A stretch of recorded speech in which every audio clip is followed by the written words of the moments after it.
好，接下来这个场次呢，我们是邀请Professor Wangchuk Dorjee Campbell，我们请他来担任我们这个场次的演讲者。我们是不是以热烈的掌声来欢迎 Campbell？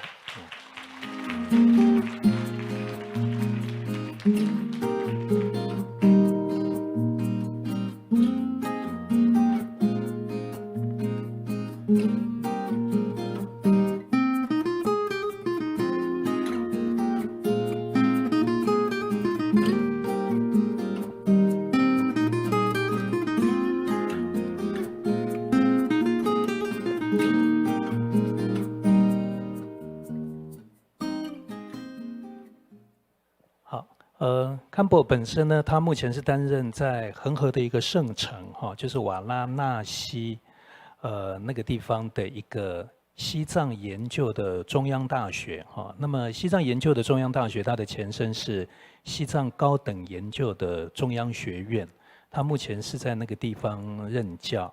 那同时呢，在2010年到2015年的时候，他是在一个地方，那个地方是拉达克。拉达克是在印度，它算是目前世界上算是一个非常崎岖的一个高山地方。那么那个地方也算是印度地区人口相对比较稀少的一个地方就是在拉达克那边的一个列城担任这个佛学中央研究院的负责人。这个是在2010到2015年的期间。那么康博呢？他本身是获得印度瓦拉纳西大学的博士学位，那么他的博士学位呢，做的相关的论文主题是有关于对于密教的一些看法以及他的实践那方面，他做了一个学术性的一个检视。那康博呢，他协助了许许多多获得美国 Fulbright 这个研究奖学金的这些美国的学者。作为他们在佛学那方面研究的一个指导的一个老师，同时呢，他也提供了很多在教学那方面的这些指导呢，给许许多多来自于日本、韩国、台湾跟德国的这些学者那他今天要跟我们分享的一个主题呢，是有关于藏传佛教的一个特色那特别是从这个藏传佛教的一个角度。来看三传佛教的从这个地方来去看这个藏传佛教的一个特色。那他目前呢，同时以前也曾经担任过许许多多，包括来自于美国、澳洲、智利，然后日本、台湾、新加坡、南韩、泰国、Cambodia 跟斯里兰卡的这些访问学者。所以我想让我们以最热烈的掌声来欢迎 Campbell 来跟我们分享他的主题。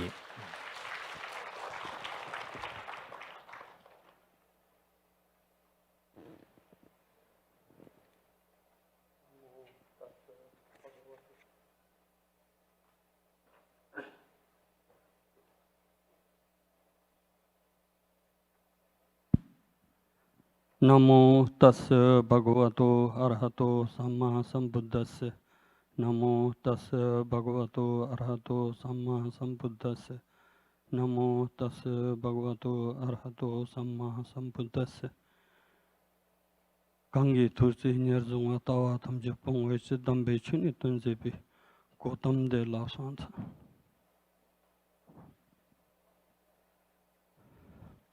Most venerable monks and nuns, moderator Pujing Sui, distinguished scholars, ladies and gentlemen. First of all, I would like to thanks to organizer giving me this opportunity to share some of my view in this August gathering. Organizer has been told me to write a paper on distinct characteristics of Tibetan Buddhism, view of the three lineage of the Buddhism, Tibetan, Southern, and Chinese Buddhism. Actually, I have written quite long paper, which is in your hand, maybe. Since inauguration to this morning, which I heard little bit I changed my view to my presentation. So I am not going to read my paper. I am not going to present this my paper. Just outline of the what is Tibetan Buddhism is I would like to share, because since I am Tibetan Buddhist monk, of course, if you know how Tibetan Buddhism, teach, maybe you can understand the distinction of the Tibetan Buddhism is other than Saudian and Han Buddhism. So in this regard, almost similar with the previous speakers, I feel that Shakyamuni Buddha was great physician, actually. And at the same time, he was the great engineer or architect of the mind. You know that physician doesn't have any authority to prescribe the medicine. Physician has to follow to the patient.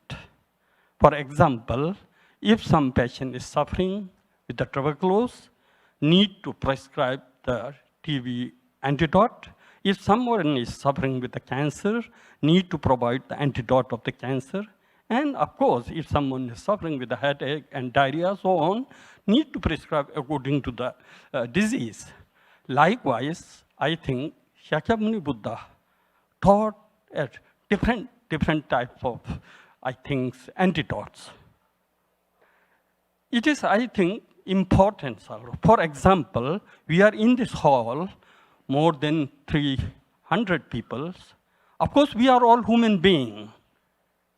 But our appearance, each and individual is different appearances. And likewise, we all speak. The way of speaking, the way of the rhythm and way of speaking is different each and everyone. If appearance is different, is way of saying or speech is different, why not different the way of thinking?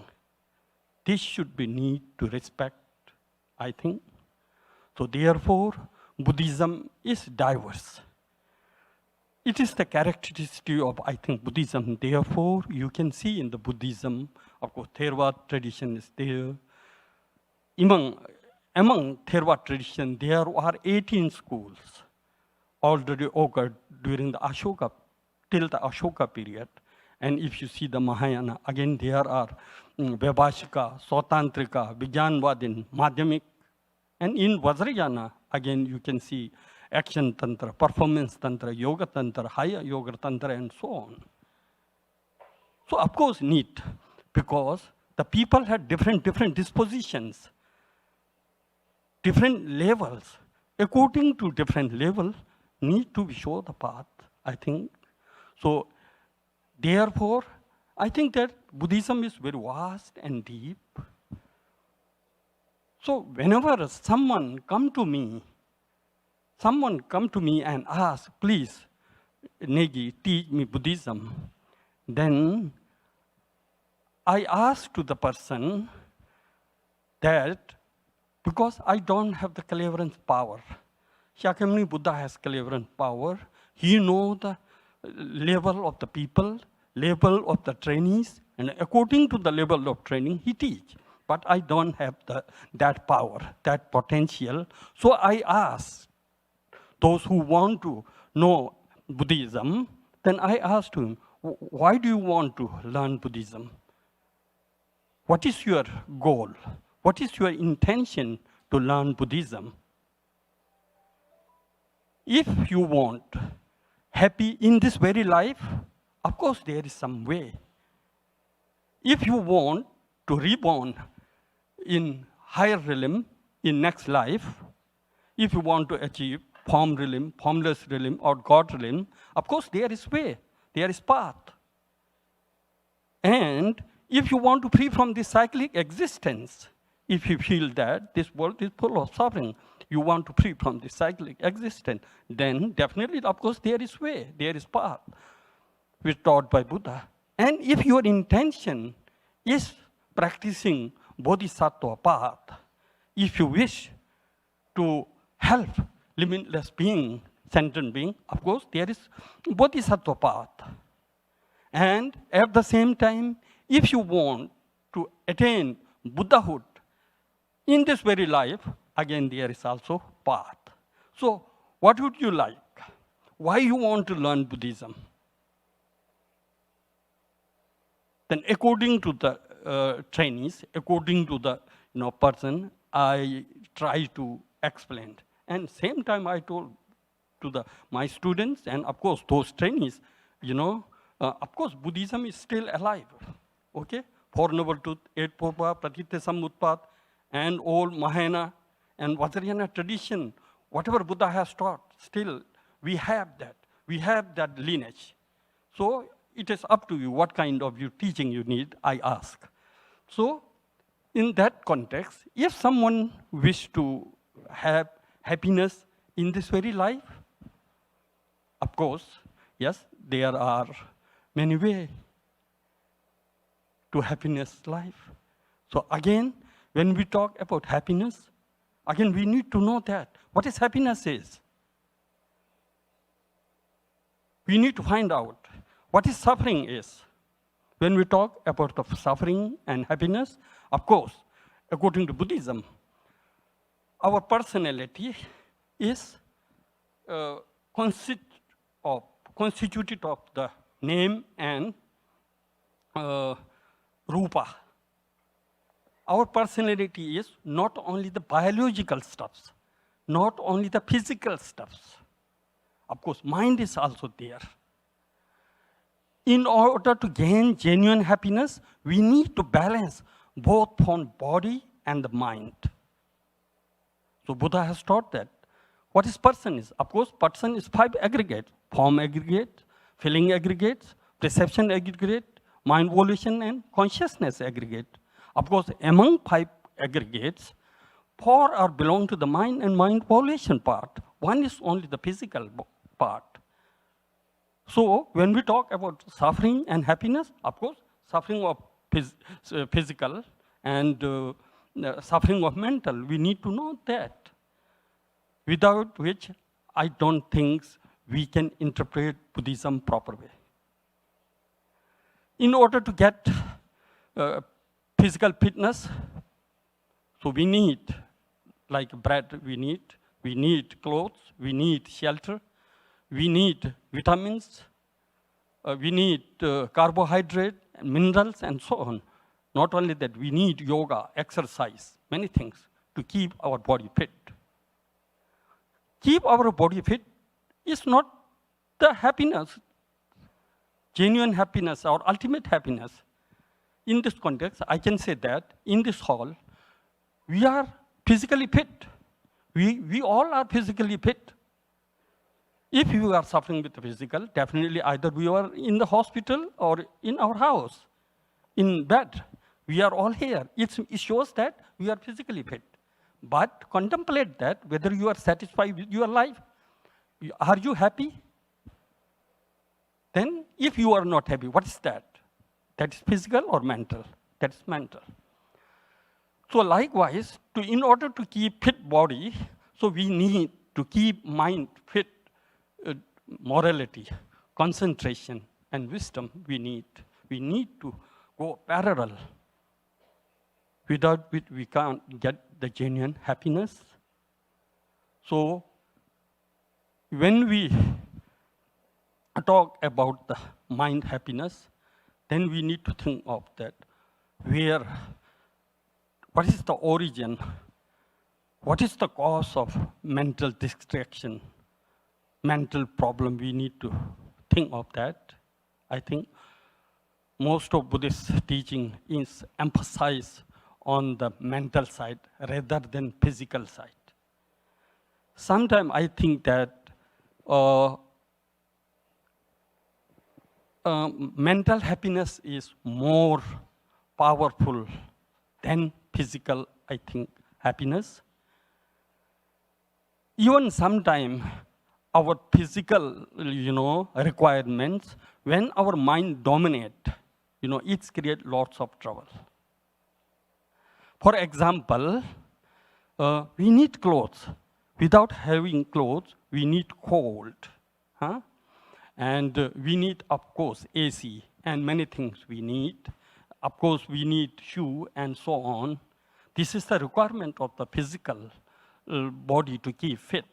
But when mind dominate to your physical requirement, again make problem. For instance, my sandal is 2,000 rupees sandal. It is enough for me. But if my mind say, oh, you are professor, how it is possible to wear only 2,000, you need branded one, you need 5,000 one, this and that. If we follow that, there is no end of the craving, there is no end of the solution. So therefore, we need very much mind training, I think. So again, I am straying because of very less time. Okay, then I am not going to talk those who wish to have happiness in this very life. I think to them just keep meditation and relax and go to the theater and go to the support. And these are, I think, okay to keep it in this very life. That is, I think, enough. If those who want to achieve next life in higher realm or good birth, to them need to practice generosity. You need to practice. In order to achieve good wealth, you need to practice generosity. In order to born in the higher realm, you need to practice the morality. If you want to become next life smart, handsome, and so on, you need to practice the patient. If you want to attain the form realm and formless realm, you need to practice the dhyanas. Then only way to achieve next life in form and formless realm. And if you think that this world is full of suffering, doesn't matter, I born in the God realm or form realm, again, I have to come down to the earth. Therefore, these 6 migrants are, all these 6 migrants are full of suffering. In order to free from this cyclic existence, I want to, if you want to practice, of course, we need to follow the perfect Theravada tradition. We need to contemplate impermanence. We need to think of that this cyclic existence is full of suffering. We need to think of this body is unclean, impure, full of filthy. This our body, which we attach too much. If you look inside, what is there is? This is like a filthy creator machine kind of. Whatever come to this body, everything change into the, impurity. This is the nature of our body. This need to be think, and need to be think impermanence and selflessness. If you do this practice, you will detach with this body, and during the death, okay, why we reborn? We need to know that. Why we rebirth? Why we reborn again and again in the cyclic existence? Because of the craving, because of the desire toward our body, we get birth. Okay? During the death, no one want to die. Even someone is suffering with a chronic disease, he or she don't want to die, actually. I have seen many sick person who is going to die. I know that after 2 or 3 hours, he or she is going to die. But he keep expectation that, shall I live? Shall I become, recover? Then I say, yes, you are going to recover like that. Means it shows that no one want to die. This force, this craving attached to our body is caused to reborn to the next life. If we did, during the death, if we die with joy or happy, without any craving, without any desire, I think cessation is there. When we again talk attachment to our body, that is one thing. Even someone, those who are suffering with the cancer, even someone wish to be die, he or she doesn't have any attachment toward her body, but he have attachment toward her phenomena toward his wife or husband or kids or bank balance or property or many things. Because of this attachment toward phenomena cause us to the reborn in this cyclic existence. So we need to detach from self-craving and phenomena craving. So this comes through the practice of impermanence, through the practice of impurity, through the practice of selfness. With these, if you practice this, during the death, you will die with joy. Then there is no more rebirth. There is no more rebirth. Likewise, some of my friends ask, they are very like to reborn in the Amitabha Pure Land. Then I told them, to attain Amitabha Pure Land is very easy. I used to say to them, how easy? Just during the death, you need to visualize the Amitabha Pure Land.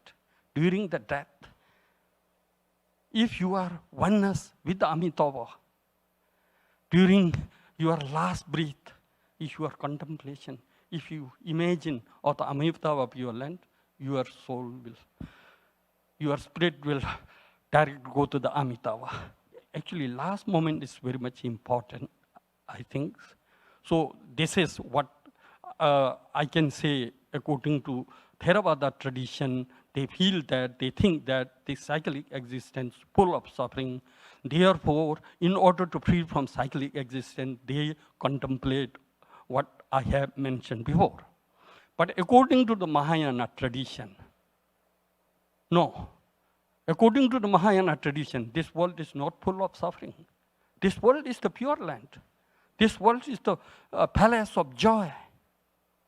This world is suffering for those who born with the affliction, destructive emotion, those who born this universe through the destructive emotion, through the craving, ignorance, jealousy, and so on. To them, this world is suffering. This world is suffering for them because our cause is defilement. The result of defilement must be suffering. There is no question of the joy of this world, but Bodhisattva know that, Bodhisattva accumulate the merit always. Bodhisattva are compassionate one. Bodhisattva practice the 6 paramita. They are a meritorious person. Therefore, they don't have any physical problem. Physical problem comes from unwholesome action. Bodhisattva practice the wholesome actions. Therefore, they are meritorious person. To them, there is no suffering. And they are wise. They know the nature of this universe is illusory like, interdependent originated one. There is nothing inherent existence. This world is, of course, changing each and every moment, or the nature of this universe is like a, dream kind of. There's no such solid inherent existence. They know that. Because of their wise, then therefore to them there is no problem with the mind. There is no any suffering with the mind because they know the reality of this world. If someone has good meritorious, if someone has no any physical problem, if someone has no any mind problem, why should they bother to free from this cyclic existence? To them, this is the world where they have to the work. Help to the needed people is their ambition, They never feel any sorrow. This is like a support person. To one boxer, they work very hard. Blood comes out, teeth broken down, still they are enjoying. When we see, it seems very troublesome kind of. To them, that is the great joy.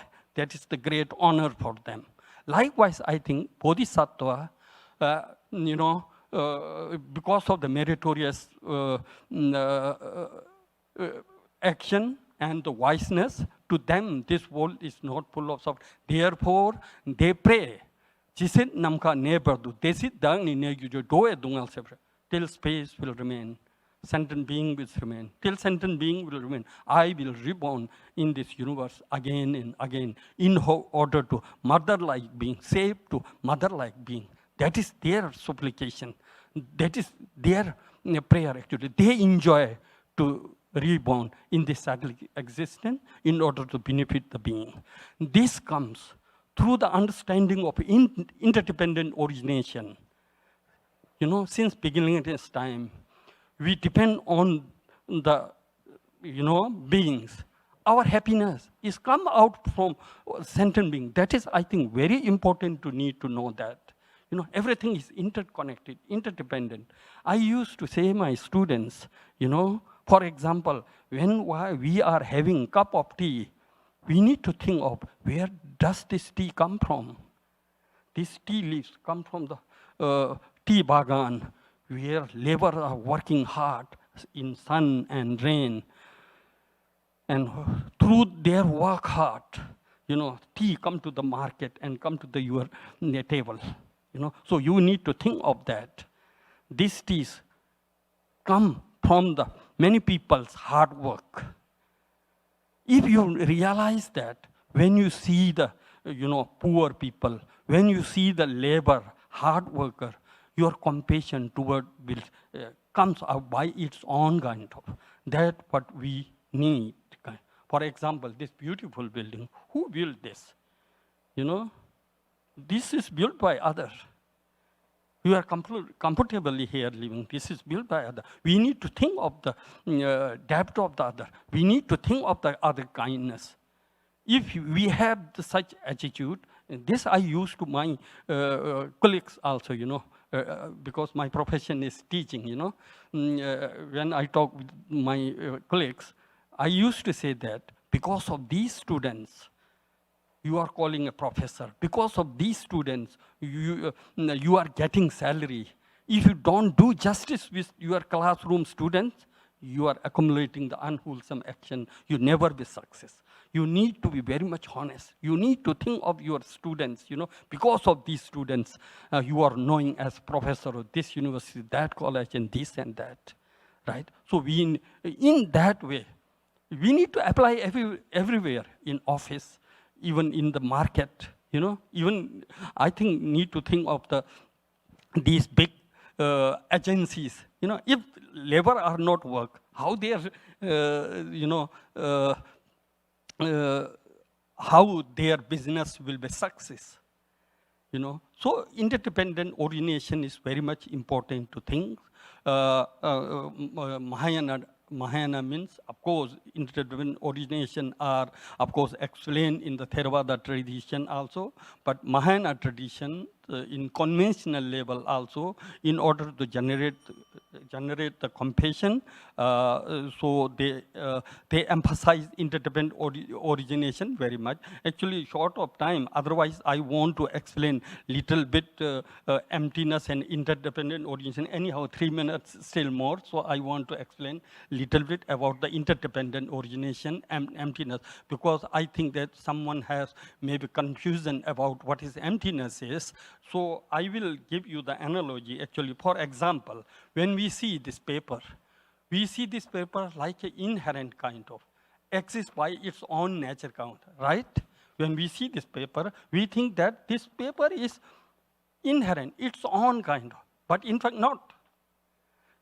This paper is coming out from the tree, right? If there was no tree, there is no way to come this paper. Paper is come out from the tree. When we say paper is come out from the tree, of course, in order to grow the tree, we need earth. Without that, where you grow the tree, you need earth. Earth is not enough. You need the ocean. Without ocean, there is no moisture, there is no rain, there is no snowfall. If there is no snowfall, there is no rain, there is no way to come water.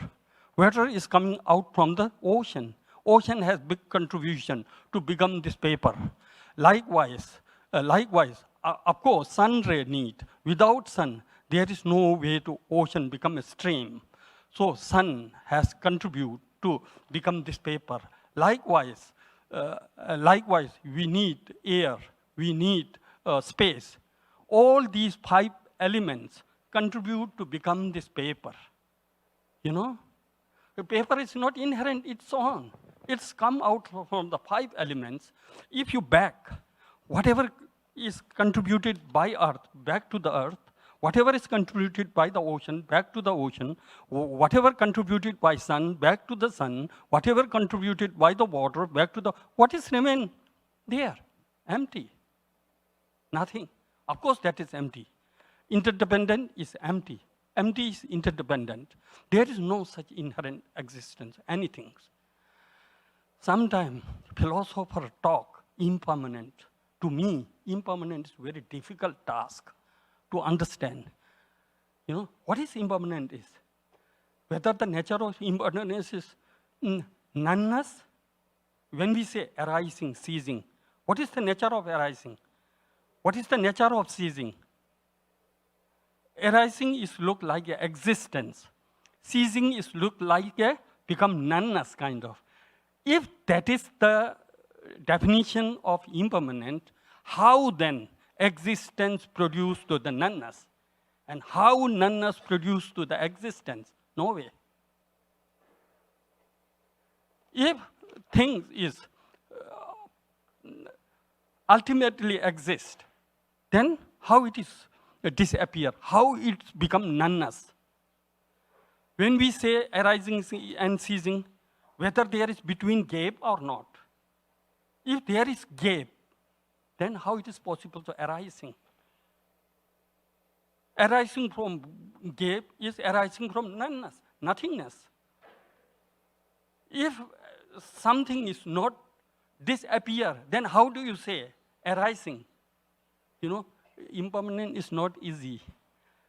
We easy way talk that, yes, everything is arising, ceasing kind of. To know proper impermanent, I think to know that all phenomena are illusion-like, dream-like, then we can able to explain impermanent also right way. Otherwise, there is difficult to explain an impermanent in general way. I think now question answer. So thank you for listening. Thank you. 我们非常谢谢 Campbell 教授给我们这么精辟的分析哈。他今天是比较随性，就是说想他谈他想要谈的，并没有按照那个论文集，所以大家可以参考一下他论文集的内容哈。不过刚刚谈的确实是蛮多有关于大乘佛教的一些思想哈。那因为时间的关系，所以我想，我们是不是就 open 2个 question 就好？好，请是。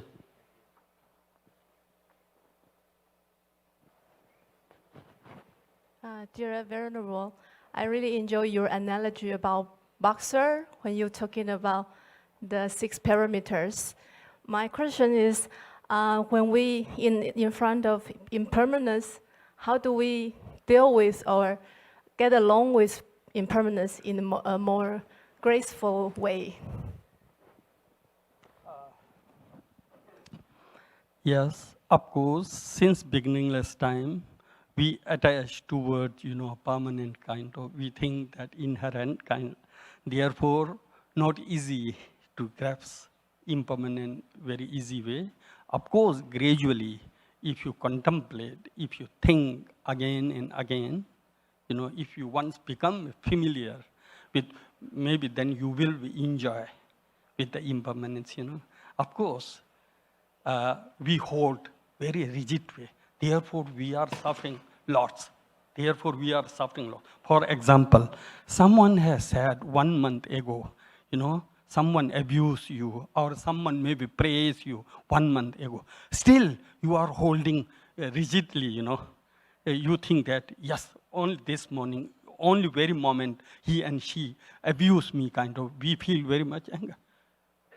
In fact, 1 month is gone, There, whoever you abuse, he or she is changed, actually. Yourself is also already changed. There is no question to abuse or praise and this kind. If we have such kind of understanding, so understanding of impermanent will, give you the great joy, kind of. Same, this world is very much complicated, huh? joy there, suffering will there, happiness and suffering comes and down. If we have that understanding of impermanence, we take everything very easy, I think. So, yeah. OK， 我们再 open 一个 question， 是王师请。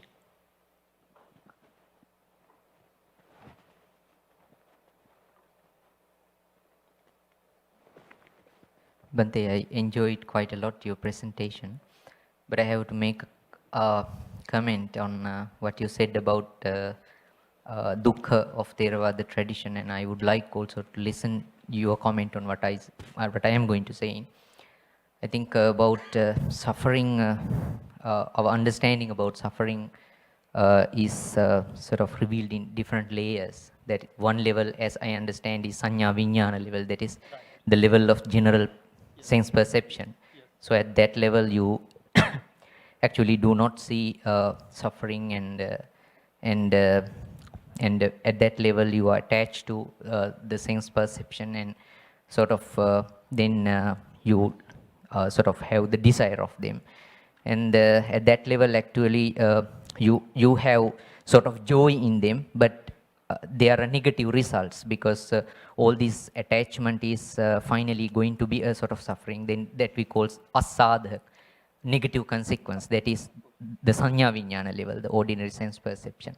Other level is the moral level. That is what we call, that you see the permanence, impermanence, but still you are not going to be disappointed, because you see that there is a way that you can deal with this impermanence, dukkha.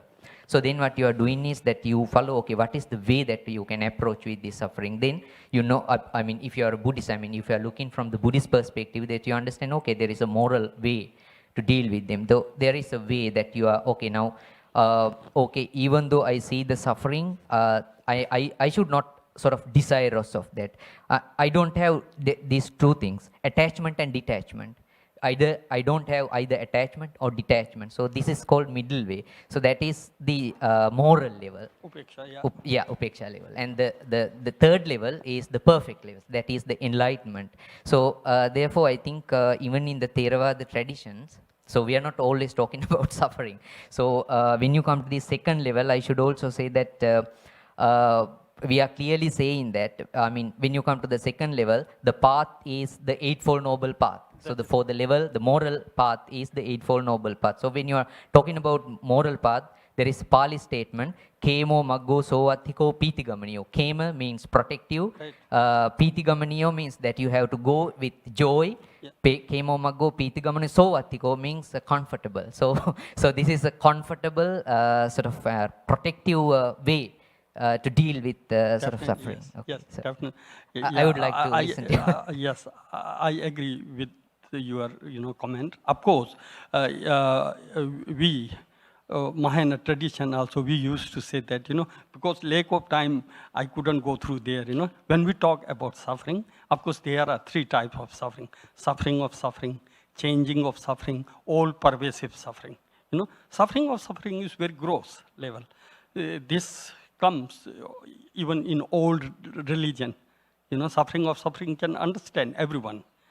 Second, last two one is the, I think, characteristic or special, seeing phenomena is, I think, Buddhist quality.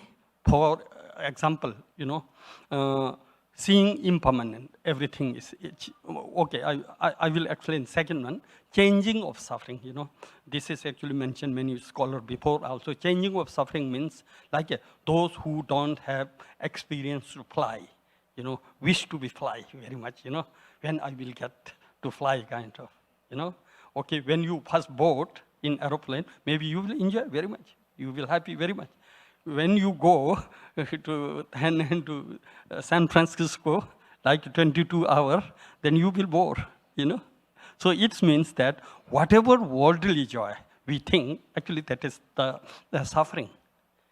No knowingly we think that is joy. But whatever worldly joy we think, that is actually source of the suffering. Take example for clothes or air condition, whatever it may be, that is changing. In order to know that changing of suffering, we need to know the realization of impermanence. Then only this compassion can come. If you don't have understanding of the impermanent nature of the phenomena, there is no solution. As I mentioned before, someone has said me something 1 month ago. Still, rigidly, I am holding that, and I am facing lots of trouble, tension. My BP is going on because of knowing the impermanent. If I have that understanding, I need not to be bothered about what he or she said to me 1 month ago. Second one. Main one is third one. All pervasive suffering one. Until and unless we have this body, there is no way to free from suffering. This is the root cause. This having this body is the cause of all suffering. Therefore, of course, I mentioned there was the tradition try to detach from this attachment toward this body. Therefore, they practice impermanent. Therefore, they practice impurity. Therefore, they practice that lack of selflessness. Through this practice, they become detached. So, therefore, no more their birth will be over, right? So, I think almost explanations are same. OK， 好，那我们再一次非常谢谢Campbell 教授他这一场这么精辟的演说还有非常生动的一些譬喻。那我们这个 session 就暂时到这个地方告一个段落，然后我们会 take 5 minutes break before next session's presentation。我们再次谢谢 Campbell 教授，谢谢。好，谢谢我们的本阶段的主持人，我们的学教授以及我们的学者。那如同刚刚呢，学教授有提醒大家接下来是我们5分钟的中场休息时间，5分钟的中场休息时间。所以呢，也提醒我们现场所有的朋友，不要忘记了，5分钟之后我们有下一个阶段的演讲主题，欢迎大家再次回到我们的会场，也请大家呢善用5分钟休息，谢谢。